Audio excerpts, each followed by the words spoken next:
जय हिंद साथियों, स्वागत है आप सभी का YouTube channel Kanhaiya GS world में। दोस्तों, हम लोग आरपीएफ कांस्टेबल भर्ती 2024 के लिए जीके जीएस का क्लास कर रहे हैं। उस क्रम में आज का हमारा नेक्स्ट वीडियो है। इसके पहले भी कई वीडियो अपलोड हो चुके हैं, आप जाकर के देख सकते हैं। आप सभी को पता है, इसमें जीके जीएस वाले सेक्शन में 50 नंबर के क्वेश्चन यानी कि 50 क्वेश्चन आते हैं और इसमें सब चीज़ जो ऐड किया है करंट अफेयर वगैरह, लेकिन इसमें ज़्यादातर जीके जीएस से ही संबंधित क्वेश्चन देखने को मिलते हैं। करंट अफेयर के बहुत ही कम 2-4 क्वेश्चन आ जाते हैं या फिर और कम रहते हैं। ठीक है, प्रीवियस ईयर पेपर हम लोग कर रहे हैं। उस क्रम में चलिए शुरू करते हैं हम लोग आगे का वीडियो और हम लोग डिटेल से हल करेंगे जो भी आपको आपके सामने क्वेश्चन पेपर दिखेगा। तो चलिए शुरू करते हैं वीडियो। आप यहाँ पर देख सकते हैं, आपके सामने पहला क्वेश्चन आ गया है। ठीक है, पहला क्वेश्चन यहाँ पर क्या कह रहा है, आप लोग आंसर करते रहिए और यहाँ पर आप लोग अपना मिलाते रहिएगा कि कितना क्वेश्चन हम सही कर पाते हैं। लास्ट में आपको स्कोर भी बताना है। ठीक है, तो देखिए आपके सामने पहला क्वेश्चन यहाँ पर कह रहा है कि इनमें से कौन सा विकल्प हवा की धूल और धुरी के कारण प्रकाश के फैलाव के घटना को उजागर करता है। ठीक है, ऑप्शन आप पढ़ लीजिए, टिंडल प्रभाव, सीबेक प्रभाव, गोली प्रभाव या फिर रमन प्रभाव। ठीक है, तो देखिए इसका सही जवाब क्या होगा, आपने सोच लिया होगा। देखिए कक्षा 9, 10, 11 में आपने एक चैप्टर पढ़ा होगा। चैप्टर में एक टॉपिक था टिंडल प्रभाव। ठीक है, तो इसका सही जवाब तो हो जाएगा टिंडल प्रभाव। बाकी यदि पूछते टिंडल प्रभाव क्या होता है, तो जो भी छोटे निलंबित कण वाले माध्यम द्वारा प्रकाश का जो प्रकीर्णन हो जाता है, ठीक है, उसी को टिंडल प्रभाव कहते हैं। जैसे आपने देखा होगा कि कोई रूम है, खिड़की से क्या होता है कि प्रकाश आती है, उसमें बहुत सारे धूल के कण तैरते हुए दिखाई देते हैं। इसके अलावा भी आपको और सारा एग्जाम्पल मिल जाएगा, जैसे कि कोहरे को चीरकर जो आती हुई प्रकाश दिखाई देती है। ठीक है, तो इसका कई सारा एग्जाम्पल हो जाएगा टिंडल प्रभाव का। तो सही जवाब आपके सामने इसका ऑप्शन नंबर ए हो जाएगा। ठीक है, तो ऑप्शन नंबर ए यहाँ पर सही जवाब है। बढ़ते हैं हम लोग नेक्स्ट क्वेश्चन की ओर और आपके सामने दूसरा क्वेश्चन ये रहा, इसका उत्तर देने का प्रयास करिए। ठीक है, क्वेश्चन यहाँ पर कह रहा है कि निम्नलिखित हट जा भाई।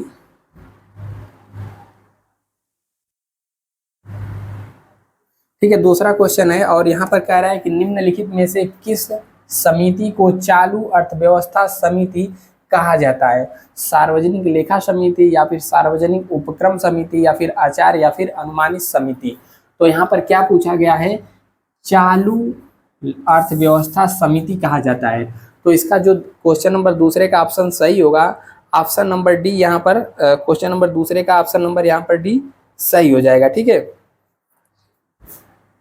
चालू अर्थव्यवस्था समिति है ना, तो यहाँ पर अनुमानित समिति ऑप्शन नंबर यहाँ पर डी सही हो जाएगा। इसके बाद नेक्स्ट क्वेश्चन आपके सामने आता है और यह क्वेश्चन ठीक ठाक है। आरपीएफ या फिर रेलवे का कोई भी एग्जाम देंगे तो उसमें खेल से संबंधित प्रश्न बहुत पूछता है।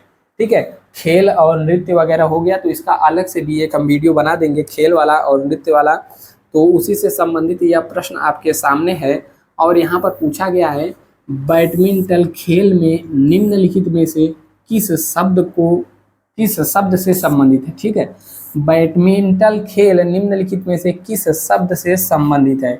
नेल्सन, डॉल्फिन किक, गुगली या फिर ड्रॉप। ठीक है, तो इसका सही जवाब क्या हो जाएगा, ऑप्शन नंबर यहाँ पर सी सही हो जाएगा। ठीक है, अब ड्रॉप, इसमें ड्रॉप बैडमिंटन में क्या होता है, तो बैडमिंटन में ड्रॉप मतलब होता है, मान लीजिए गेंद से बैडमिंटन से आपको अब मारना है, जो भी गेंद है तो उसको अपेक्षाकृत धीरे मारने को यहाँ पर ड्रॉप कहा जाता है। तो ऑप्शन नंबर यहाँ पर सी सही हो जाएगा, तीसरे का सी। ठीक है, बाकी नेक्स्ट क्वेश्चन आता है, क्वेश्चन नंबर चौथा आपके सामने है और इसका सही जवाब दीजिए आप लोग। क्वेश्चन नंबर 4 कह रहा है कि राष्ट्रपति राज्य मानवाधिकार आयोग के सदस्यों को किसकी सिफारिश से हटा सकते हैं। किसको, राज्य मानवाधिकार आयोग के सदस्यों को किसकी सिफारिश से हटा सकते हैं। कौन हटाता है, तो राष्ट्रपति हटाते हैं, लेकिन यहाँ पर सिफारिश किसकी ली जाती है, तो देखिए इसका ऑप्शन तो सही हो जाएगा बी, राज्यपाल। ठीक है, राज्यपाल की सिफारिश से यहाँ पर राज्य मानवाधिकार आयोग के सदस्यों को हटाया जा सकता है। लेकिन यह प्रीवियस ईयर क्वेश्चन है, तो जो पिछली बार आयोग ने इसका सही उत्तर माना था यहाँ पर ऑप्शन ए माना था, लेकिन इसका जो सही जवाब होगा राज्यपाल के ही सिफारिश से हटाया जा सकता है। ठीक है, क्वेश्चन नंबर नेक्स्ट आया है और यहाँ पर देखिए इसमें जीके जीएस के बहुत सारे क्वेश्चन आसान रहते हैं, लेकिन कुछ कुछ क्वेश्चन ऐसा दे देता है कि यहाँ पर आप उसको या तो पढ़े ही नहीं रहेंगे या फिर सुने ही नहीं रहेंगे। जैसे कि यहाँ पर एक क्वेश्चन पूछा है कि निम्नलिखित में से राजवंशों में से किसने सिजेरियन शैली की वास्तुकला का परिचय दिया था। ठीक है, तो सिजेरियन वास्तुकला शैली का परिचय किस शासन काल के समय दिया गया था, तो इसका ऑप्शन सही हो जाएगा यहाँ पर चालुक्य। ठीक है, चालुक्य राजवंश के समय सिजेरियन कला शैली का विकास यहाँ पर हुआ था, परिचय दिया गया था। तो पांचवे का ऑप्शन नंबर बी सही हो जाएगा। बाकी क्वेश्चन नंबर छठा आया है, इसका आप लोग आंसर दीजिए। क्वेश्चन नंबर छठे का ऑप्शन क्या होगा, आंसर क्या होगा। छठा कह रहा है कि परमाणु केंद्र में परमाणु संख्या खाली स्थान की कुल संख्या होती है, यानी कि जो परमाणु केंद्र होता है उसमें परमाणु संख्या किसकी कुल संख्या होती है। ठीक है, तो इसमें किसकी कुल संख्या होती है, तो आसान सा क्वेश्चन है, पढ़ा होगा आपने। तो छठे का सही जवाब हो जाएगा ऑप्शन नंबर बी। ठीक है, प्रोटॉन इसका सही जवाब हो जाएगा। अब यहीं पर आ गया इलेक्ट्रॉन प्रोटॉन न्यूट्रॉन का, तो इसका भी बात कर लेते हैं। यदि आपसे पूछ दे कि इलेक्ट्रॉन का खोज किसने किया था, ठीक है, इलेक्ट्रॉन का खोज किसने किया था, और यहीं पर पूछ दे प्रोटॉन का खोज, ठीक है, और यहाँ पर पूछ दे न्यूट्रॉन का खोज, तो यह क्वेश्चन पूछते रहता है। तो इलेक्ट्रॉन का खोज किसने किया था, यहाँ पर थॉमसन या फिर टॉमसन कह सकते हैं। ठीक है, थॉमसन। प्रोटॉन का खोज किसने किया था, रदरफोर्ड ने। और यहाँ पर न्यूट्रॉन का खोज चैडविक ने, जेम्स चैडविक। ठीक है, तो इसको भी याद रखना है, यहाँ पर कभी कभी क्वेश्चन यहाँ से पूछ लेता है। इसका एक ट्रिक भी है, पढ़ा होगा आपने, ईट पर नाचा या फिर नाच।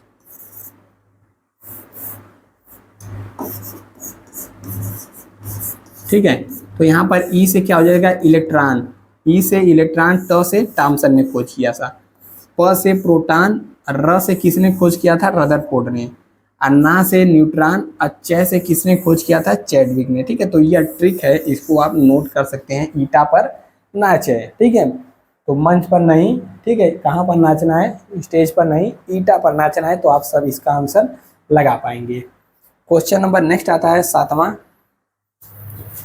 और क्लास अच्छी लग रही हो तो वीडियो को लाइक करते हुए दोस्त आप सभी को चलना है।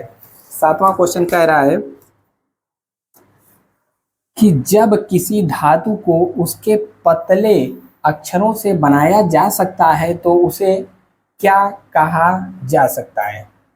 किसी धातु को उसके पतले अक्षरों से बनाया जा सकता है तो उसको क्या कहा जा सकता है। तो सातवें का सही जवाब क्या हो जाएगा, उसको यहाँ पर देखिए, कोई भी धातु है, ठीक है, उसके पतले अक्षरों से बनाने की क्रिया यहाँ पर क्या कहलाएगा, वृद्धि कहलाएगा। ऑप्शन नंबर यहाँ पर सी सही हो जाएगा। क्वेश्चन नंबर यहाँ पर नेक्स्ट आता है आठवां। क्वेश्चन नंबर आठवां कह रहा है, यहाँ पर न्यूटन से संबंधित प्रश्न आ गया। कह रहा है कि न्यूटन के दूसरे गतिशील नियमों के अनुसार किसी वस्तु पर कार्य करने वाला बल उत्पाद और खाली स्थान से हटा दिया जाता है। देखिए, न्यूटन का दूसरा नियम क्या है, F बराबर ma, ठीक है, बल बराबर द्रव्यमान गुणे त्वरण। तो यहाँ पर कह रहा है कार्य करने वाला बल उत्पाद और, ठीक है, यहाँ पर द्रव्यमान को सामग्री जैसा ट्रीट किया गया है, और यहाँ पर त्वरण यहाँ पर है। ठीक है, तो क्या होगा, F बराबर ma से ऑप्शन नंबर यहाँ पर सी सही हो जाए। ठीक है, न्यूटन का दूसरा नंबर नियम पूछा है, तो ऑप्शन नंबर आपका यहाँ पर सी सही हो जाएगा।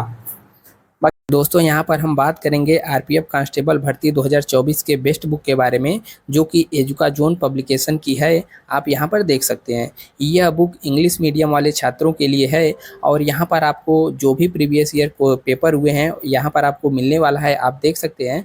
और प्रीवियस ईयर पेपर के नीचे आपको इसका डिटेल सोल्यूशन भी मिलता है, जो कि आपकी तैयारी में और अधिक आपको मजबूत बनाता है। इसके अलावा एजुकाजोन पब्लिकेशन का स्टडी गाइड बुक भी आता है, आप यहाँ पर देख सकते हैं। तो स्टडी गाइड बुक भी आप ले सकते हैं और अपनी तैयारी को और अधिक मजबूत बना सकते हैं। बुक लेने के लिए लिंक हमने डिस्क्रिप्शन में दे रखा है, या फिर आप अपने नज़दीकी पुस्तक भंडार पे जा करके एजुकाजोन पब्लिकेशन की यह बुक ले सकते हैं आरपीएफ कांस्टेबल भर्ती के लिए। बाकी क्वेश्चन नंबर हम लोग नेक्स्ट आते हैं 9वां नंबर। ठीक है, 9वां क्या है? 9वां भी आसान सा सवाल आ गया, बताइए। कह रहा है कि सुगंध देने वाले फूल मुख्य रूप से में पाए जाते हैं, यानी कि फूल जो सुगंध देता है किस में पाया जाता है? गन्ना में। गन्ना कौन सा सुगंध देता है? गेहूं में, केसर में, या फिर चावल में? तो इसका आप सभी ने आंसर सही लगा ही लिया होगा। यहाँ पर सही जवाब क्या हो जाएगा? केसर। और इसको अन्य नाम से भी जानते हैं, जैसे कुमकुम भी कहा जाता है। ठीक है, और यहाँ पर जाफरान भी कहते हैं लोग। ठीक है, तो ऑप्शन नंबर यहाँ पर सी सही हो जाएगा। बाकी यदि पूछ दे इसका वैज्ञानिक नाम क्या है, ठीक है, यदि पूछ दे किसका केसर का वैज्ञानिक नाम पूछ दे, तो इसका वैज्ञानिक नाम क्या हो जाएगा? Crocus sativum. ठीक है, ऑप्शन नंबर यहाँ पर सी सही हो जाएगा। क्या हो जाएगा? केसर इसका सही जवाब हो जाएगा। ठीक है, सटाइवा। ठीक है, तो 9वें का आपने सही लगा दिया। बढ़ते हैं नेक्स्ट क्वेश्चन, क्वेश्चन नंबर 10वां। क्वेश्चन नंबर 10वां आसान सा आ गया। पूछ रहा है कि भारत के किस राज्य में जवाड़ी या फिर जवादी और सेवा रायन की पहाड़ियां स्थित हैं? तो देखिए, आप सभी को भारत का मैप याद होगा, नीचे वाला हिस्सा कुछ इस प्रकार से है। ठीक है, तो इधर को हम लोग क्या कहते हैं? पूर्व साइड है तो पूर्वी घाट, और इधर क्या कहते हैं? पश्चिमी घाट। ठीक है, और पश्चिमी घाट पर क्या है? यहाँ पर जो है कि बहुत सारी ऊंची ऊंची पहाड़ियाँ, पर्वतमालाएं शुरू से लेकर के अंत तक पाई जाती हैं। लेकिन जो पूर्वी घाट है यहाँ पर कटा छटा है, कहीं पर है तो कहीं पर गायब है, कहीं पर है तो कहीं पर गायब है। ठीक है, तो यहाँ पर जवादी और सेवा राय की पहाड़ियाँ की बात कर रहा है, तो यह भारत का यहाँ पर तमिलनाडु राज्य है, इसी में स्थित है क्या? जवादी और सेवा राय की पहाड़ियाँ। तो ऑप्शन नंबर यहाँ पर सी सही हो जाएगा। ठीक है, बाकी अगला क्वेश्चन आता है क्वेश्चन नंबर 11वां, और कहता है कि ध्वनि की गुणवत्ता इसके द्वारा निर्धारित की जाती है। तो देखने पर ही इसका सही जवाब लग रहा है। ध्वनि की गुणवत्ता किसके द्वारा निर्धारित की जाती है? तो देखिए, लहर की लंबाई, सवाल नहीं है, वेव, अवधि, आयाम। ठीक है, तो सही जवाब क्या हो जाएगा यहाँ पर? फ्रीक्वेंसी। ठीक है, ध्वनि की गुणवत्ता इसके फ्रीक्वेंसी के कारण निर्धारित की जाती है। बाकी क्वेश्चन नंबर 12वें का आप लोग सही जवाब दीजिएगा, तब तक हम कुछ करते हैं क्वेश्चन नंबर 12वां। ठीक है, देख रहे थे रिकॉर्ड हो रहा है कि नहीं। कभी कभी क्या है कि रिकॉर्डिंग चालू रहती है, बीच में कट जाता है, तो रिकॉर्डिंग रुक जाया करती है, तो बीच बीच में चेक करना पड़ता है कि रिकॉर्डिंग हो रही है कि नहीं हो रही है। बाकी यहाँ पर बताइए, ये वाला क्वेश्चन कह रहा है कि पाल साम्राज्य का संस्थापक कौन था? शशांक था, दंती दुर्ग था, गोपाल था, या फिर सिमुक था? ठीक है, तो पाल वंश। ठीक है, पाल वंश का संस्थापक पूछते तो यहाँ पर कौन हो जाएगा? गोपाल। ठीक है, और यहाँ पर यदि पूछ ले अंतिम शासक कौन था, तो देखिए, गोपाल किसको कहते हैं? कृष्ण कन्हैया को कहते हैं, भगवान श्री कृष्ण का पर्यायवाची है। और यहाँ पर अंतिम शासक पूछेगा तो अंतिम शासक भी उन्हीं का पर्यायवाची है। पर्यायवाची है तो क्या नाम है? यहाँ पर हो जाएगा गोविंद पाल। ठीक है, गोविंद पाल इसका जो है कि अंतिम शासक हुआ करता था। यदि इसका पूछ ले कि समय काल, यानी कि कब से कब तक चला था, तो यहाँ पर 750 ईस्वी से लेकर के, जो पाल वंश है 750 ईस्वी से लेकर के 1174-75 के लगभग यहाँ पर चला था पाल वंश का शासन काल। ठीक है, तो ऑप्शन नंबर यहाँ पर सही हो जाएगा गोपाल। क्वेश्चन नंबर 13वां आता है आपके सामने, और 13वां कह रहा है कि हमको बताइए हमारा उत्तर क्या होगा। कह रहा है कि ट्रॉफी के संबंध में MVP MVP शब्द का पूरा नाम क्या है। MVP, ठीक है, तो इसका देखिए फुल फॉर्म होता है मोस्ट वैल्यूएबल, और P for player, most valuable player यानी कि अधिकांश मूल्यवान खिलाड़ी। ठीक है, तो क्या हो जाएगा ऑप्शन नंबर सी सही हो जाएगा। ट्रॉफी के संबंध में MVP का फुल फॉर्म क्या होता है, ऑप्शन नंबर यहाँ पर सी हो जाएगा अधिकांश मूल्यवान खिलाड़ी। क्वेश्चन नंबर आपके सामने 14वां आता है, और यहाँ पर कह रहा है कि मिलिंद पन्हो, ठीक है, मिलिंद पन्हो पाठ किससे संबंधित है। तो मिलिंद पन्हो पाठ किससे संबंधित है बताइएगा। देखिए मिलिंद पन्हो क्या है, एक बुक है, इसमें किसका किसका वर्णन किया गया है। एक बौद्ध भिक्षु थे, ठीक है, बौद्ध भिक्षु कौन थे, उनका क्या नाम था, बौद्ध भिक्षु का नाम क्या था यहाँ पर नागसेन, और एक थे यूनान के शासक थे, यूनान का उनका क्या नाम था, मिलिंद। ठीक है,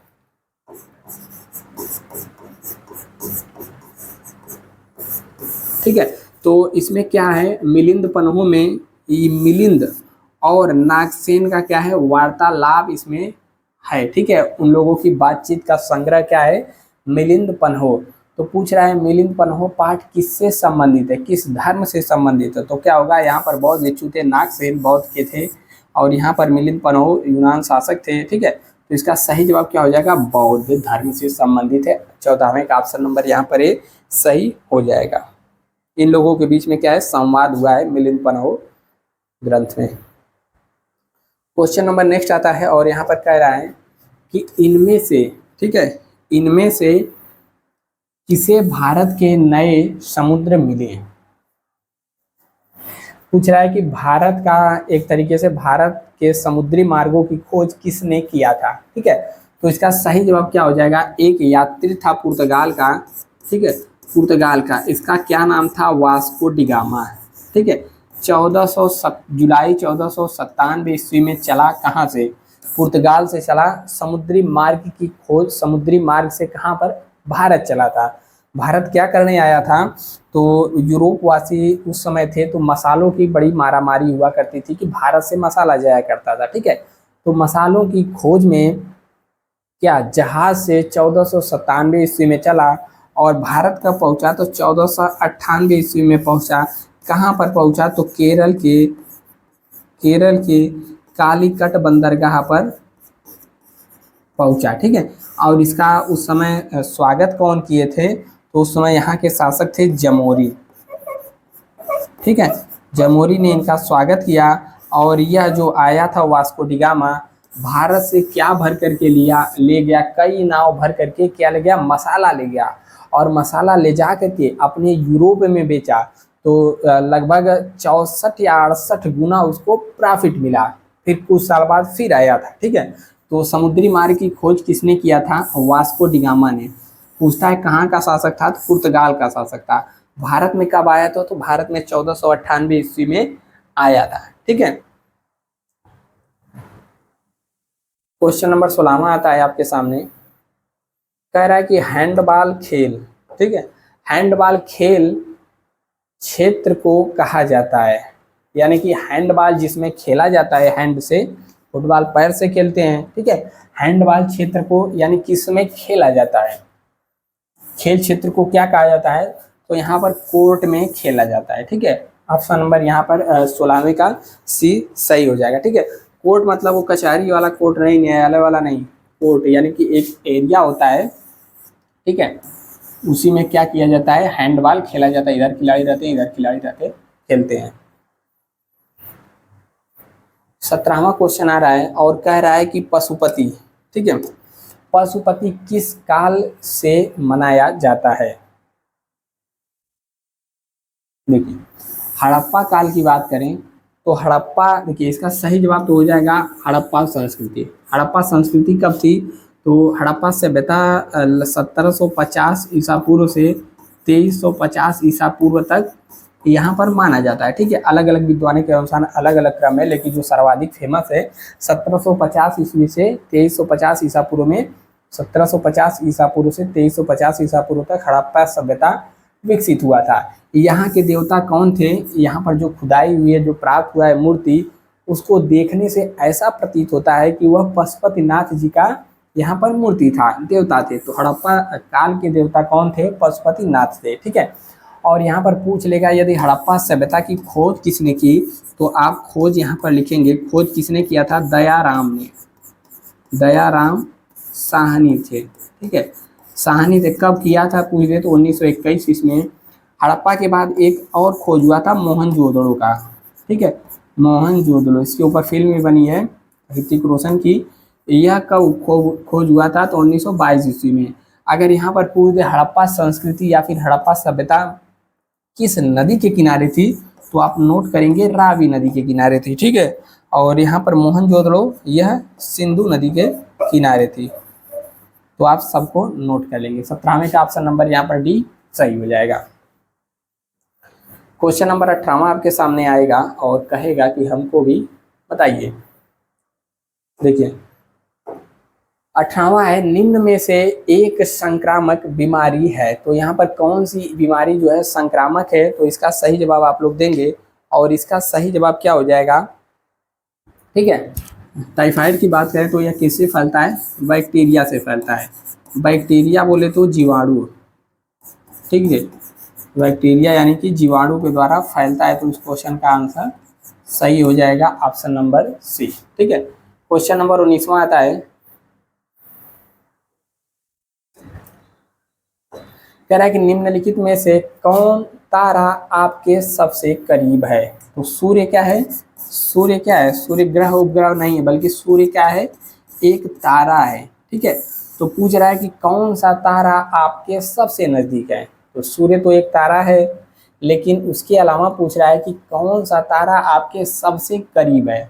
तो इसका जो सही जवाब हो जाएगा option number D, Proxima Centauri जो तारा है वह सबसे नज़दीक पड़ता है। ठीक है, प्रॉक्सिमा सेंचुरी। ठीक है, और इसकी दूरी पूछ दे तो यहाँ पर आप नोट करेंगे 4.24 प्रकाश वर्ष।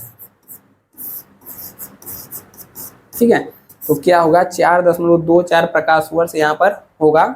और यह किस तारामंडल के अंतर्गत आता है? सेंटारोस। ठीक है, और लाइट ईयर का मतलब क्या होता है कि यदि प्रकाश के गति से, ठीक है, प्रकाश की गति कितनी है? 3 लाख किलोमीटर प्रति सेकेंड।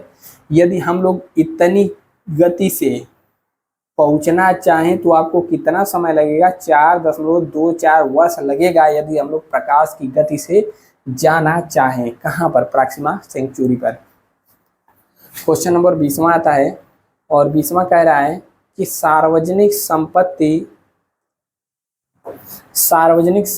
स्रोतों को अति प्रयोग को कहा जाता है। सार्वजनिक संपत्ति स्रोतों के अति प्रयोग को क्या कहा जाता है? संसाधन की खपत, या फिर सार्वजनिक स्रोतों की त्रासदी, खराब स्रोत, या फिर सार्वजनिक स्रोतों का दुरुपयोग। तो 20वें का सही जवाब क्या होगा बताइएगा आप सभी लोग। ठीक है, जब आप सार्वजनिक स्रोतों की अति प्रयोग करेंगे तो उसको क्या कहा जाएगा? सार्वजनिक स्रोतों की त्रासदी। ठीक है, ऑप्शन नंबर यहाँ पर भी सही हो जाएगा। क्वेश्चन नंबर 21वां आता है और इसका बताइएगा। 21वां क्वेश्चन कह रहा है कि संसद के संयुक्त सदन। ठीक है, अब संसद का संयुक्त सदन पूछ दिया तो यहाँ पर किस आर्टिकल में है? तो आर्टिकल नंबर 108 में है संसद का संयुक्त सदन। और इसका अध्यक्षता कौन करता है? तो लोकसभा अध्यक्ष।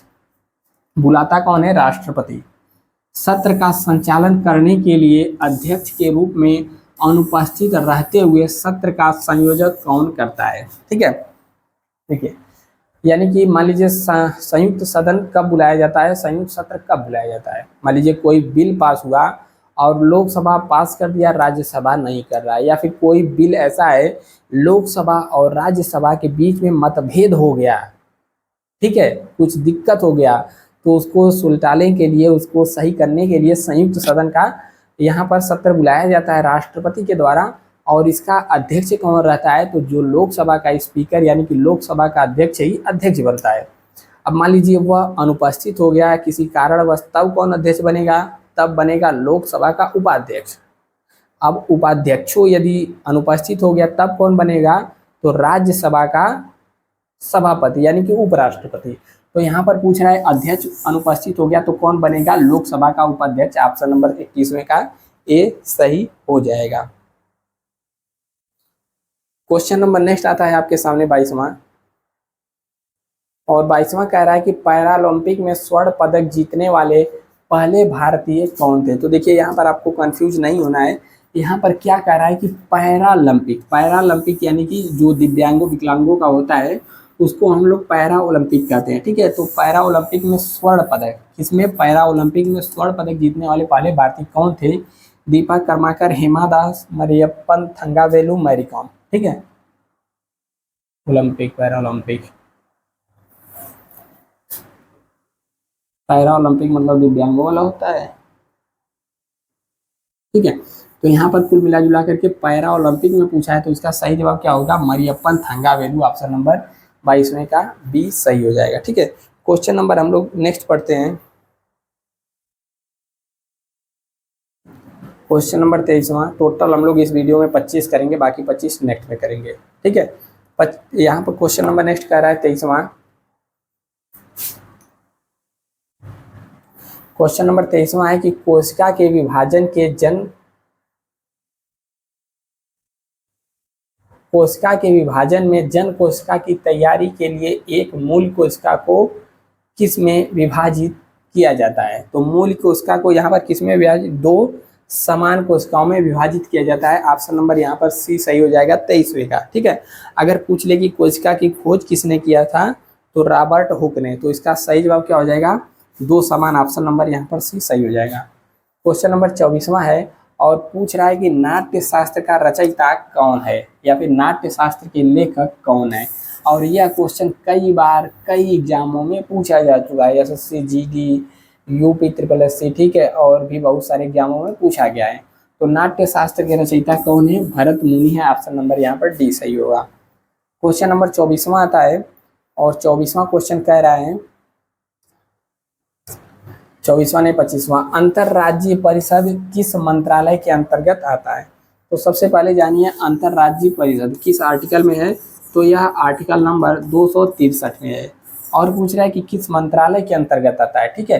तो अंतरराज्यीय परिषद जो है यह आता है ऑप्शन नंबर बी यानी कि गृह मंत्रालय के अंतर्गत आता है, ठीक है। तो अंतरराज्यीय परिषद किसके अंतर्गत आता है, तो इस मंत्रालय के अंतर्गत आता है, ठीक है। बाकी यहाँ पर बात करेंगे नेक्स्ट,